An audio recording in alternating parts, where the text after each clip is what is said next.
조사단의 마을지 성과와 앞으로의 방향을 모색하는 자리 시작하도록 하겠습니다. 모차르트의 배경과 목적을 먼저 말씀드리고요. 그 다음 마을 조사와 마을지, 그리고 성과와 한계, 그리고 우리 조사원들이 느낀 점, 그리고 개선 과제를 크게 말씀드리도록 하겠습니다. 그 전에 이제 우리나라 마을 조사의 역사부터 살펴보면 우리 마을 조사단의 일을 이해하는 데 좀 도움이 될 것 같습니다.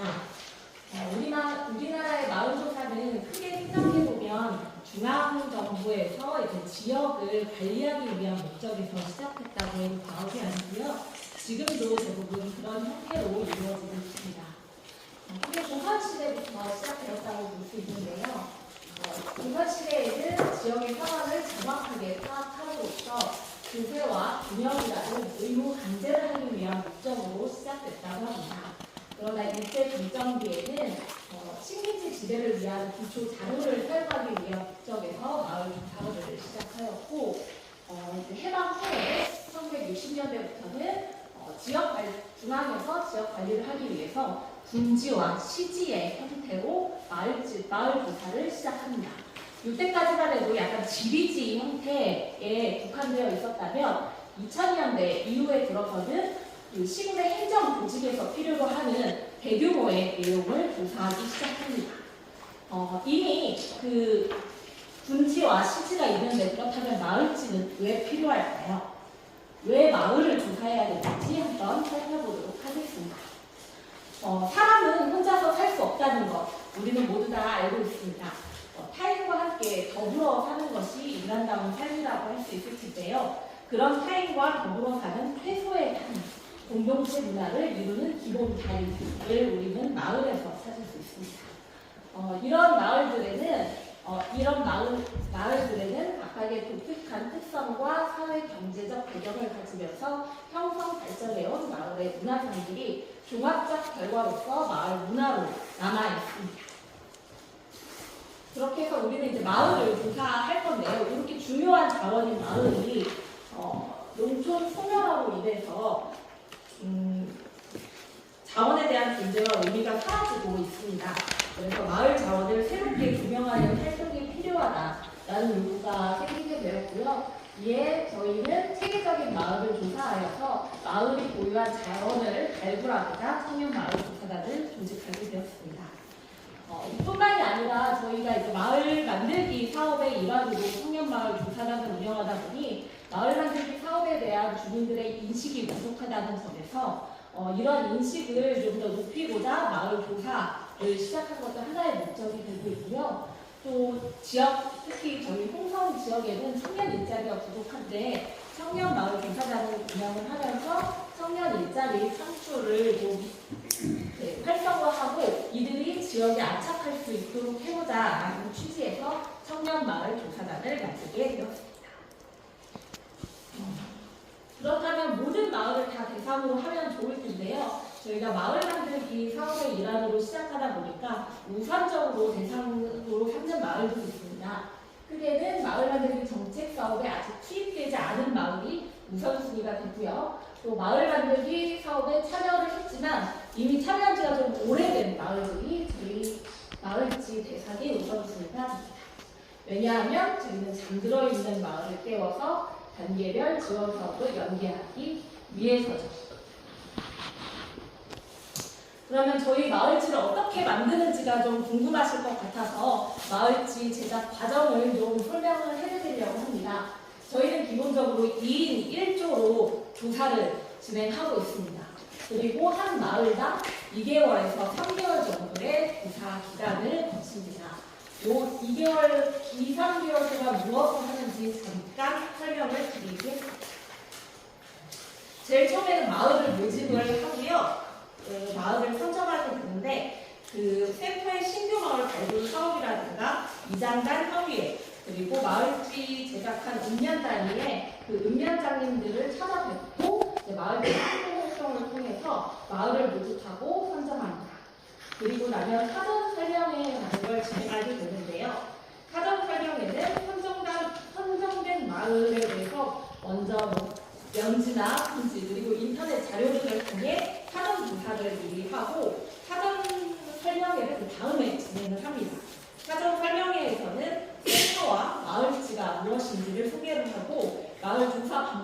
내용을 주민들에게 안내하여 그 마을 조사에 주민들이 적극적으로 참여할 수 있도록 유도합니다. 그 다음으로는 1대1 개인 인터뷰를 진행을 합니다. 이장님께 사전에 받은 주민들의 연락처를 토대로 개인별 연락을 한 분 한 분께 다 드려서 1대1 인터뷰 일정을 잡고 개인 인터뷰를 진행합니다. 마을의 자원과 개인의 생애사를 기록하고 자료를 수집하는데 이게 한 6주에서 8주 정도 시간이 소요됩니다. 그리고 어느 정도 자료가 다 이제 수집이 됐다라고 생각이 되면 그 내용이 맞는지 또 빠진 내용은 없는지 더 추가해야 될 부분은 없는지에 대해서 자원조사를 거칩니다. 이때는 마을의 역사를 잘 알고 계시는 분들을 중심으로 해서 그동안 수집한 내용을 확인하면서 주민 간의 합의를 도출하는 작업을 진행합니다. 그러한 조사 내용을 바탕으로는 이제 원고를 작성을 하게 되는데요. 원고 작성이 어느 정도 원고 작성을 이제 저희가 어느 정도 마무리가 되면 1차적으로 같은 팀인 2인들이 함께 원고를 이제 보면서 어떤 부분이 잘못된 게 있는지 확인을 하고 특별하게 문제가 없다고 하면은 다른 팀과 함께 또 바꿔보는 시간을 갖습니다. 거기에서도 이제 특별하게 문제가 없다라고 하면 주민분들께 그 주민 감수를 받는 과정을 합니다. 그래서 저희가 지금 작성한 원고가 잘 맞는지 확인하는 과정이고요. 요거까지 마무리가 되면 디자인을 맡기게 됩니다. 디자인은 저희가 지금 외주를 주고 있는데요. 그러다 보니까 또 디자이너랑 또 의견도 조율해야 하는 시간이 있어서 요것도 한 2주에서 3주 정도 소요가 됩니다. 그래서 디자인까지 마치게 되면 또 사진이 또 틀린 건 없는지, 디자인적으로 잘못된 건 없는지 이런 걸 또 주민감수를 한 번 더 진행을 하고 이제 더 이상 틀린 게 별로 없다, 이 정도면 됐다라는 동의가 다 되면 인쇄 작업을 맡깁니다. 인쇄에도 한 일주일 정도 소요가 됩니다. 그래서 책까지 전부 다 나오게 되면 별과 저희 이제 마을을 조사한 내용을 바탕으로 별과 보고회의 책거리 잔치를 벌이게 됩니다. 이때는 마을 주민분들 모두가 다 함께 모이는 자리이고요. 그리고 주민분들께 가구당 한 권씩 책을 내부해드리고 마을에는 여유분으로 한 10권 정도를 추가로 좀 더 드립니다. 그리고 마을 조사 과정을 공유하고 마을 만들기 후속 사업을 여기에서 이제 또 소개를 하는데요. 이런 자리를 만들므로써 마을 만들기 사업 연계를 도모할 수 있습니다. 네. 그리고 여기까지 전부 다 마무리가 되면 이제 결과 보고서를 작성해서 센터 내에서 이제 마을의 자원을 사업팀과 함께 공유할 수 있도록 데이터화한 자료를 만드는 작업을 거칩니다. 이렇게 하면 마을체 제작 과정이 어느 정도 마무리가 된 건데요. 그러면 마을 조사는 어떤 내용을 할까? 이게 또 궁금하실 것 같습니다. 그렇죠? 네. 그러면 조사 내용 간략하게 살펴보겠습니다. 마을 조사 내용은 크게 자원조사와 생애조사 그리고 자료 수집으로 나누어 볼 수 있습니다. 자원조사에서는 환경 및 시설, 그래서 뭐 주요 지명이라든가 우리 마을에 하천이 있는지, 샘이 있는지, 보호수가 있는지 이런 것들을 알아보고요. 또 역사 자원, 우리 마을에 어떤 그 고분이 있는지, 옛날에 서당은 있었는지, 독립구성가가 있는지 뭐 이런 내용들을 살펴봅니다. 또 인구자원적인 부분에서는 지금 우리 가구가 총 몇 가구가 살고 있는지, 귀동귀촌한 인구는 몇 명인지, 그리고 우리 마을에서 인적 자원이 있다면 누가 어떤 것을 잘하는지 이런 것들을 조사를 하고요. 또 공동 공간도 있습니다.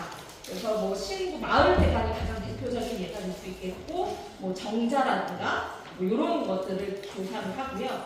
또 공동 조직에서는 마을을 이끄는 마을회, 노인회, 부녀회 등등을 조사를 합니다. 또 공동행사로 대표적으로는 정월대보름 행사 같은 게 있을 텐데요. 이때는 무엇을 하는지, 그리고 공동 제초 작업, 마을 총회 이런 것들도 조사를 하고, 그리고 생활권 시설로 이제 버스 정류장이 우리 마을에 있는지, 버스는 몇 대 다니는지, 생필품은 어디로 구입하러 다니시는지, 아프시면 어디로 가시는지 이런 것들도 이제 조사를 합니다.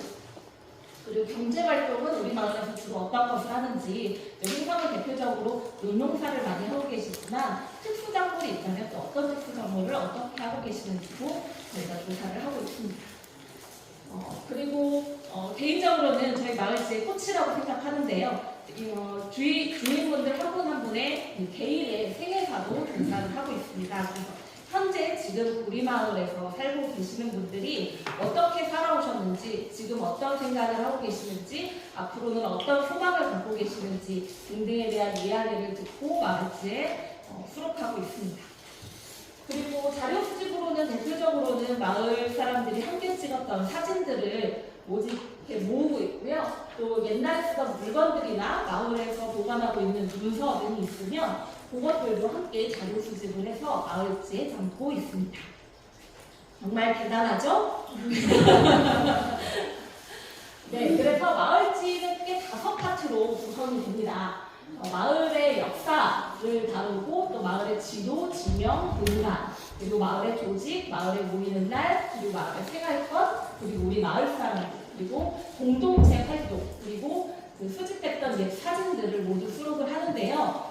그냥 이렇게만 말씀을 드리면 정보가 좀 산발적이어서 그래서 어떻게 만들었는데 이게 좀 궁금하실 것 같아요. 그래서 저희 지금 제작한 마을지도 가장 최근 자료인 고정마을 마을지를 예로 가지고 와봤습니다. 지나가면서 한 번쯤 보셨을 수도 있을 것 같은데 자세히 들여다보신 분은 많지 않으실 것 같아요. 그래서 이 기회에, 이 시간에 한번 같이 마을지를 찬찬히 둘러보는 시간을 마련했으면 좋겠다 싶어서 제가 요거 조금 넣어봤습니다. 궁금하시죠? 네. 박수! 그러면 마을지 보기 시작하겠습니다. 고정마을은 한 30가구밖에 되지 않는 굉장히 작은 마을이고요. 그러다 보니 근데 귀농귀촌 하신 분들은 15가구가 정도가 될 정도로 거의 마을이 원주민 반, 귀농귀촌인 반으로 이렇게 나눠져서 생활권이 좀 나누어졌다라고 보실 수 있고요. 그리고 또 그 원주민 반은 집성촌을 이루고 있어서 또 가족 같은 분위기를 갖고 있는 마을이었습니다. 굉장히 특이한 마을이죠. 이걸 사전 정보를 드리고 말씀을 드리겠습니다. 첫 번째에는 대략적인 마을의 개관 소개가 나옵니다. 이 마을은 어디에 있고 몇 명이 살고 지금은 어떤 일을 하고 있는지를 간단하게 다루고 있고요. 그 다음에 이제 일러스트로 그 정보를 좀 더 간략하게 정보를 주고 있습니다. 그래서 위쪽에 보시면 지금 29가구 정도밖에 살고 있지 않다. 그래서 한창 때, 가구가 한창 많았을 때는 1950년대는 60가구까지 살았었는데 지금 많이 줄었다는 것을 알 수가 있습니다. 그리고 65세 인구가 또 굉장히 높은 걸 보여줘서 고령화가도 많이 진행되고 있다는 걸 알 수 있고요. 경제활동으로는 어떤 걸 하고 있는지 간략하게 일러스트로 보여줍니다. 그리고 드론 촬영을 한번 해가지고요. 마을의 전경 사진으로 저희가 담아드리고 있습니다. 여기서부터 이제 본격적으로 마을의 역사를 다루고 있는데요. 고정마을이 걸어온 길이라고 해서 고정마을의 역사와 유래, 왜 고정마을인지, 그리고 이런 표현이 언제부터 나타나기 시작했는지에 대한 정보입니다. 고정마을 같은 경우에는 특이하게 또 저렇게 호구단자라고 해가지고 거기에 우리 마을에 대한 정보가 옛날 모습으로 남아있거든요. 여기에 이런 표현이 있구나. 홍주모 야동이라는 표현이 나오거든요. 야동이라는 지명이 여기에서 시작되었, 이때서부터 이때도 있었다라는 걸 알 수 있습니다. 그리고 아까 말씀드렸듯이 여기는 신안주시 집성촌이어서 그 집성촌에 대한 이야기도 좀 다루었고요. 우리 독립운동가도 많이 나오셨습니다. 이 마을이 되게 작은 마을임에도 불구하고 독립운동가가 3분이나 계셔서 그 독립운동가 이야기도 좀 다루었고요. 그리고 상포개를 한 것도 전부 문서로 그렇게 남아있어서 그 당시에 상포개의 모습을 좀 생생하게 볼 수 있어가지고 그 내용들을 풀어서 제시를 하였습니다.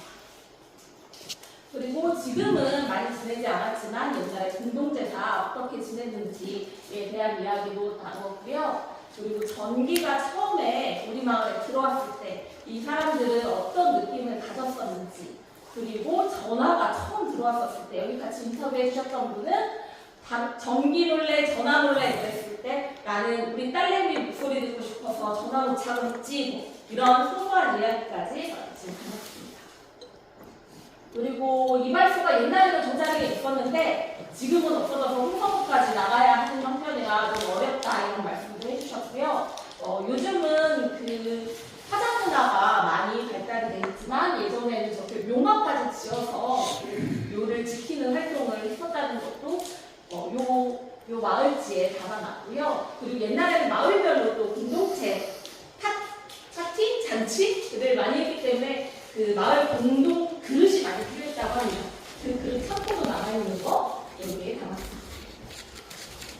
그리고 또 마을 특이한 게 또 주민분들이 많이 말씀을 하신 게 보호수가 있는데 그 보호수는 300년밖에 안 된 거고 그 옆에는 600년이 된 보호수가 나무가 있다. 걔가 보호수가 됐어야 한다라는 말씀을 정말 많이 하셨어요. 그래서 그 내용도 마을지에 담았습니다. 그리고 샘은 이제는 지하수 타고 상수도 들어오고 하면서 사용하지 않았지만 이 샘에 얽힌 이야기들, 주민들이 기억하고 있는 이 이야기들을 많이 담았고 이제는 아무도 하지 않지만 어렸을 때 그리고 예전에는 정말 마을의 중요한 부업이었던 길상 그리고 지금은 교통이 발달해서 다들 차로 한 다니지만 홍성장까지 걸어가야 했었던 그 길의 에피소드도 여기에 담았습니다. 네. 그리고 아까 말씀드렸던 그 야동이라는 지명부터 시작을 해서 기와뱀이, 지와뱀이라고도 말을 하는데 요거는 전토질이 기와를 부을 수 있을 정도라고 해서 기와뱀이다라고 하면 요 이름을 통해서 그 토질을 나중에 알 수 있는 흔적이 될 수 있을 것 같고요. 이 진대비 같은 경우에는 긴 논이다라는 뜻에서 지어진 이름인데 지금 저렇게 도로로 되어 있습니다. 저 딱 도로만큼의 면적이 논이었다고 합니다. 고정마을은 논이 정말 없었거든요. 그래서 저렇게 이제 작은 면적까지도 논이 피었다는 것을 알 수 있습니다. 네. 그리고 쇠아치 말랭이라는 걸 저는 정말 처음 들어봤거든요. 그래서 이게 무슨 뜻이냐 물어봤더니 쇠아치는 송아지를 이르는 말이고 말랭이는 산등성이를 이르는 말이다. 그래서 송아지가 누워있는 모습을 한 산등성이다라고 풀이를 해주셔서 그 이야기도 굉장히 재밌었던 이야기랍니다. 그리고 옛날에는 진짜 누구나 다 넘어다녔다는 이 장포개가 지금 옆에 큰 길이 뚫려서 아무도 이용을 하지 않거든요. 사진에서 보듯이 그냥 지나가면 여기가 옛날에 다녔던 곳인지 알기가 어렵습니다. 근데 여기가 장포개라는 이름을 가졌던 거고 옛날에 홍성장을 가기 위해서 마을 주민들이 모두 이용했던 길이라고 합니다. 이것도 좀 담아봤고요. 그 외에도 모색둑은 모래가 많다라고 해서 이게 지어진 이름인데 여기에 검은 모래가 많이 나온다고 합니다. 주민들은 여기도 옛날에는 바닷물이 들어오지 않았을까 이렇게 추측한다고 하시는 분도 계셨고요. 그리고 이제 지금은 완전히 사라졌지만 옛날에 여기 광대사라는 고려 시절 절이 있었다라는 증언도 이어져서 이것도 담아보았습니다. 그리고 마을의 아까 대표 공간이었던 마을 회관도 마을지에 담았고요. 그리고 마을의 조직들과 아까 말씀드린 것처럼 마을의 부녀회, 노인회 등을 담았고 여기는 고정부회라고 해서 마을에 청년이 없어서 청년회가 유지가 안 된다고 합니다. 그래서 출연진들 중에 젊은 사람들이 날짜를 모아가지고 의견이 맞으면 와가지고 제초를 하고 청년회가 하는 일을 외집 사람들이 한다고 합니다. 저 버스 잡는 잠깐 쓰레기 모으는 날 이런 것도 마을지에 담았습니다. 그리고 제가 아까 말씀드렸던 되게 좋아했다는 그 사람 이야기인데요. 사람 이야기가 너무 많으니까 짧게 몇몇 분만 소개를 드리도록 하겠습니다. 이분들은 귀촌하신 분들입니다. 그리고 마을에서는 사실 원주민들과는 교류가 별로 없어서 사실 뭐 하시는 분들인지 전혀 마을지는 알지 못했었어요. 그런데 이 마을지 작업을 통해서 공예에도 보자기 공예에도 재능이 있으시고 어떤 미술 치료 상담 이런 쪽에도 재능이 있으시고 또 그런 거를 발휘하고 싶다라는 걸 내비치셔서 지금은 고정마을 사람들과 함께 그 도예 동아리를 함께 하고 계십니다. 굉장히 긍정적인 측면이라고 볼 수 있을 것 같고요. 요 분은 이제 저희가 조사를 갔었을 때는 굉장히 건장하셨어요. 그래서 그 마당에서 그 은행을 까고 계셨었는데 저렇게 색칠 공부도 직접 하시면서 색칠 공부가 요즘 참 재미있다, 손녀가 사줬다, 그래서 자랑도 하시고 하셨었는데 마을 조사가 끝나고 얼마 안 있다가 갑자기 건강이 악화되셔서 요양원에 가셨다는 이야기를 들었습니다. 건강한 모습을 마당에서 찍은 사진이라 인상 깊어가지고 가지고 왔습니다. 그리고 요 할아버지는요, 마을에서 가장 나이가 많으신 할아버지입니다. 충청도 남성분들 다들 무뚝뚝하시죠? 부인께 애정 표현 하시나요? 이분도 애정 표현을 살아생전에는 많이 하지 못하셨는데요. 고생만 시키고 마누라가 먼저 간 것 같아서 가슴이 아프다라고 말씀을 하셨고, 그 어머니가 지으신 노래가 있어요. 그게 그 비석에 적혀져 있는데 그 뒤에 저런 편지를 담아 주셨습니다. 이게 편지의 내용인데 네, 시간상 넘어가겠습니다. 굉장히 애절한 내용입니다. 네, 우리 남편분들 이나 잘합시다. 네, 그래서 이런 거고, 요즘은 시제 같은 거 잘 지내지 않잖아요. 근데 여기에서는 아까 집성촌이라고 말씀드린 것처럼 아직까지는 시제를 굉장히 활발하게 지내고 있었습니다. 그래서 시제를 지내는 모습을 저희가 촬영을 해가지고 이렇게 마을지에 담았는데, 여기 분들도 걱정을 하신 게 이번 세대가 아마 마지막일 것이다, 다음 세대는 우리도 시제를 지내긴 어려울 것이다 라는 말씀을 하셨습니다. 그리고 옛사진, 이렇게 1949년 이렇게 결혼 사진도 있고요. 그리고 요즘은 다들 뭐 어디에 모여가지고 따로 빌려서 하지만 예전에 저렇게 집에서 모여가지고 마을 사람들과 함께 환갑잔치를 했던 기록도 있고, 또 저렇게 그 표지석 할 때 마을 사람들이 모두 나와서 축하를 해줬던 그런 것들도 있고, 최근에 같이 공동으로 제초 작업하는 모습까지 담았습니다. 네, 여기까지 어떠셨나요? 재미있으신가요? 네, 굉장히 의미 있는 작업이라고 생각하면서 임하고 있습니다. 네, 그래서 저희 마을 제작 그러면 어디까지 진행되었을까요? 장목면이 가장 높습니다. 그 다음 결성면, 구암면이고 확실히 읍단위가 조금 적고요. 그리고 어촌계가 조금 작습니다. 그래서 서부면이 2개 마을을 조사한 걸로 해서 가장 적습니다. 총 81개의 2023년 기준 총 81개의 마을지를 제작했습니다. 구체적으로 살펴보면 18년도에는 14개의 마을을 시작으로 조사를 시작했는데, 옆에 빨간 게 개수거든요. 연도고 그 옆에 이제 개수를 제가 적어놨는데 2022년도부터는 갑자기 10개, 8개로 줄어들게 됩니다. 얘네 놀았나 싶을 거예요. 왜 줄어들게 되었는지 보겠습니다. 이쪽이 예전 거고요. 이쪽이 2022년도 거고, 이쪽이 2018년도 겁니다. 어떤 차이가 보이시나요? 양. 글의 양이요. 네, 그렇습니다.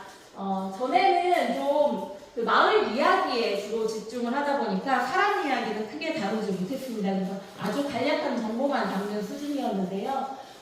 이제는 마을에 살고 계시는 한 분 한 분이 중요한 자원이다라고 생각을 해서 사람 이야기에 굉장히 집중을 하게 됩니다. 그래서 책도 전에는 이렇게 나왔었는데 굉장히 얇죠.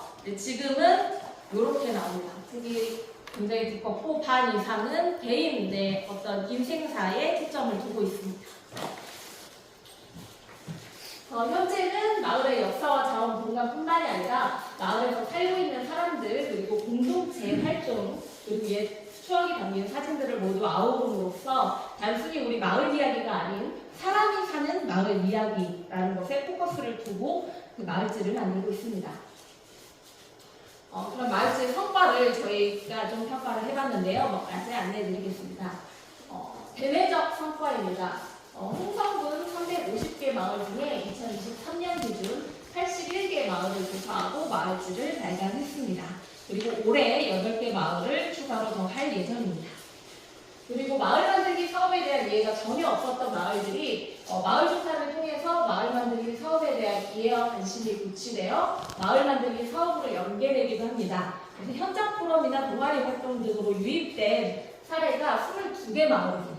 81개 중에 22개면 좀 적은 거 아니냐 싶을 수도 있겠는데요. 현장 포럼 같은 경우에는 1년에 한 3-4마을 정도만 진행된다는 점 알아주시면 좋겠고, 또 최근으로 갈수록 더 유입되는 확률이 커지고 있다는 것도 성과로 봐주시면 감사하겠습니다. 다음 마을의 성과입니다. 마을 조사를 통해서 이웃과 마을을 좀 더 깊이 있게 이해하게 됐다는 점을 들 수 있을 텐데요.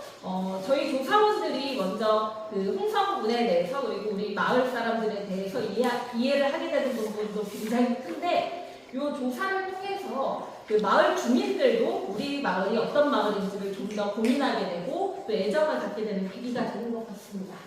그리고 마을 만들기 사업이 진행되지 않았던 대상을 우선으로 하다 보니 정체되었던 분위기 속에 있었던 마을 조사가 마을이 마을 조사를 통해서 좀 더 활기를 찾는 계기가 되는 것도 같습니다.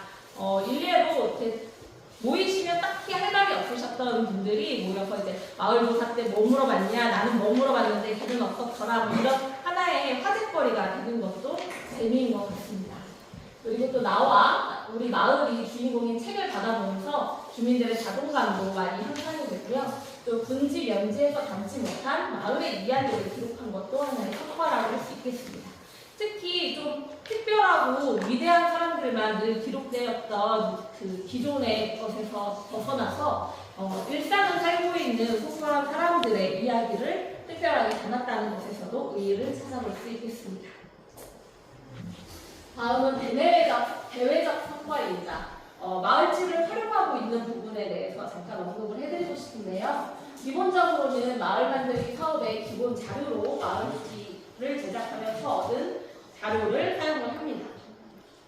또 마을의 옛 사진을 모아서 저희가 2021년도에 옛 사진전을 읍면 사무소에서 개최를 한 적이 있었고요. 또 조사한 내용을 바탕으로 해서 그림책 곰과 하얀 꽃을 발견하였습니다. 옆쪽에 보면은 저희가 전시를 해놨으니까 이따가 한번 관심 있게 살펴봐 주시면 감사하겠습니다. 그리고 마을의 역사, 유래만을 모아서 미니북 마을의 기억을 발간했습니다. 저희가 그 주민분들을 한 분 한 분 다 다루다 보니까 개인정보 측면이 좀 있어서요. 그 마을에 있는 정보가 따로 모아 마을의 기억을 발간하였습니다. 그리고 센터, 블로그, 홍성신문 소식지, 홍성군 소식지 등의 마을 이야기를 게재해서 마을 현안을 공유하고 필요한 경우에 지역의 자료를 제공하기도 했습니다. 근래에 제공을 했던 거는 광천읍에서 아카이브를 모집하고 있다 해가지고 저희 센터에서 자료 조사를 한 자료를 좀 받고 싶다라고 해서 제공을 해주는 경우가 있고, 또 홍성 DMO에서도 우리 홍성을 홍보하는 자료로 저희 청마단 자료를 사용하기도 하였습니다.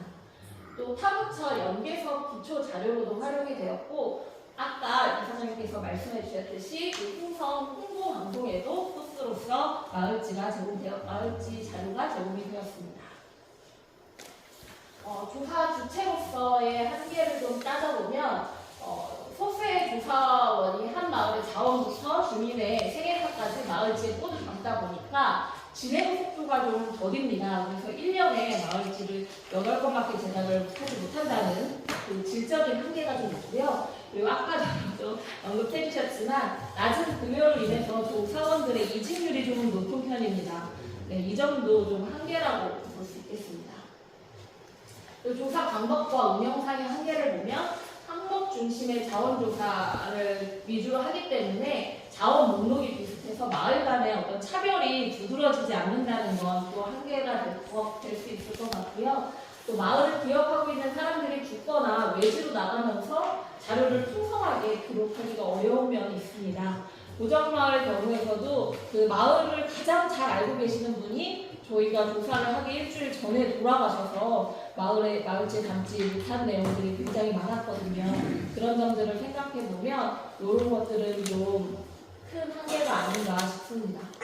또 전수조사를 표방하고 있지만 개인정보 등의 우려로 주민들이 100% 참여하지 않는 것도 역시 한계라고 할 수 있겠습니다. 그리고 이제 거의 마지막인데요. 저희 조사원들이 실질적으로 마을 조사를 하면서 느낀 점도 궁금해하실 것 같았어요. 그렇죠? 네. 안 궁금하셨나요? 네. 그래서 이것도 한번 언급을 해드리면 좋겠다 싶어서 살짝 넣어봤습니다. 먼저 사라져가는 마을을 기록으로 남길 수 있어서 굉장히 뿌듯하다는 점이 있었고요. 또 책으로만 봤던 그 현대사를 마을 주민들의 목소리로 생생하게 들을 수 있어서 그 점 참 좋았다라고 했습니다. 그리고 또 다양한 사람들을 만날 수 있어서 그 점도 굉장히 의의가 있고 또 홍성에 대한 이해와 애정이 높아지는 계기가 되기도 합니다. 하지만 힘든 점도 있기 마련인데요. 개인정보 노출 등에 대한 두려움으로 마을 조사에 거부감을 느끼는 주민들이 좀 있으셨고 또 조사 과정에서 주민들 간의 이견이 있을 경우에 저희가 좀 합의를 이끌어내는 부분에 어려움이 좀 있었습니다. 그리고 고령의 주민과 인터뷰할 때는 잘 들리시지 않으시다거나 아니면은 말씀하시는 게 좀 불편하시다거나 아니면 어떤 거는 잘 기억이 나지 않는다고 계속 말씀을 하신다거나 이런 것들에 대한 소통에 어려움이 있는 경우 좀 어려움도 있었고요. 그리고 주민들과 라포를 형성하여 깊이 있는 조사를 하기에는 2달은 좀 짧다라는 의견도 있었습니다. 네, 그래서 저희 이제 개선 과제 한번 살펴보도록 하겠습니다. 아까 전에 책거리 잔치 얼핏 말씀드렸었는데요. 말 그대로 잔치를 한번 만들어 보고 싶습니다. 그 마지막 그 책을 받아들고 조사 과정에 그동안 힘들었던 것, 좋았던 것 함께 공유하면서 잔치 자리를 만들고 싶은데 현실적으로 이제 예산 문제도 좀 있고 좀 어려운 점이 없지 않아 있습니다. 그리고 저희가 어쨌거나 좀 지원을 받아서 운영을 하고 있는데요. 인쇄비가 아까 전에 말씀드렸듯이 인쇄는 가구당 하나, 그 책은 가구당 한 권 나눠드리고 있는데 이제 자녀분들이 좀 많거나 하는 집은 좀 몇 번 더 달라라는 요구도 하시고 또 출연인들과 긴밀한 관계를 이루고 있는 마을 같은 경우에는 외지에 있는 사람들한테도 주게 몇 번 더 달라라는 이렇게 요청을 하시는 경우도 있고 그런데 그런 것들을 다 맞춰드리기에는 인쇄비에 저희가 좀 제한이 있어서 어려움이 있다라는 점을 말씀드리고 싶고요. 또 저희가 만들어 놓은 이 데이터베이스가 좀 적극적으로 활용이 되었으면 좋겠다라는 생각이 있습니다. 그리고 아까도 말씀드렸듯이 조사원의 급여가 지금 최저임금 수준입니다. 그렇다 보니까 더 좋은 자리가 있으면 이직률이 굉장히 높은데요. 그러다 보니까 이제 전문성을 기르기가 좀 어렵습니다. 이 점도 좀 개선이 돼서 저희가 좀 오래오래 잘 운영할 수 있었으면 좋겠습니다. 지원 기관의 예산 증액과 유관 사업의 연계를 좀 강화했으면 좋겠다라는 생각도 합니다. 행정에서 저희의 좀 어떤 의의를 좀 높게 평가를 해줘서 많이 지원을 좀 해주시고 또 저희도 비슷한 기관, 홍성신문도 저희가 이번에 협업을 해서 같이 일을 하고 있지만 유관 기관과도 긴밀하게 협업해서 하면 저희가 좀 더 질 높은 조사를 할 수 있지 않을까 생각을 하고요. 또 주민들이 지금은 좀 수동적으로 임하시는 게 있거든요. 이제 좀 더 주도적으로 마을 조사를 하실 수 있도록 프로그램을 개발하는 것도 필요할 것 같고 요즘은 책뿐만이 아니라 다양한 미디어와 또 스마트폰이 발달이 되어 있어서 요거를 구축하는 것도 필요해 보입니다. 기대 효과입니다. 지역의 자원과 역사를 체계적으로 기록하고 관리하는 데 저희 총괄단에 의의가 있다고 생각을 하고요. 그리고 지역사회의 결속력을 높이고 공동체 의사를 강화하는 데 저희가 기여하고 있다고 봅니다. 지역 홍보를 하는 데에도 저희 자료가 좀 더 기여를 했으면 좋겠습니다. 이상입니다. 긴 발표 들어주셔서